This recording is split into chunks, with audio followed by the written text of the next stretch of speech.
आज कौन करछु? आज टिके खीरी करबा। हाँ सब रेडी? हाँ हेबा देखुन चावल टिके भेजै देछि।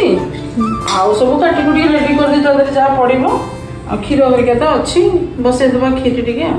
हाँ हाँ so hey everyone let's start our kitchen mini blog. जेमती कि आपण माने जानी चंती आज होउची फूड चैलेंज रो डे 5 एंड आज रो रेसिपी होउची ऑथेंटिक चावल खीर। तो आपण माने तो सुन मम्मी मोर बेटा ऑलरेडी सब किछि प्रिपेयर करके रखी सारची।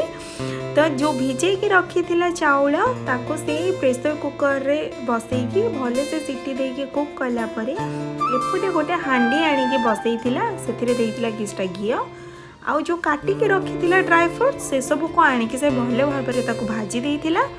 ताको सब भाजी के बाहर कला परे पुणी थरे से हांडी बसैकी सेइथिरे देइतिला 2 पैकेट खीर माने 50 ml रो 2टा पैकेट खीर देइतिला।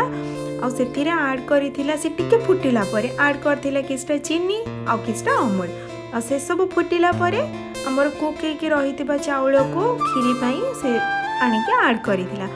से सब फुटला परे से लास्ट रे देइथिला मिल्क मेड आउ किछटा गुजराती गुंडा तापरे जो भाजी के रखिथिला ड्राई फ्रूट से सब कान के ऐड कर देथिला आ फ्लेवर पई देइथिला किछटा घी। तो एबे चलंतु देखिबा हमर खीरीटा केमती बनीची। मम्मी हां खीरी रेडी है? हां पूरा रेडी।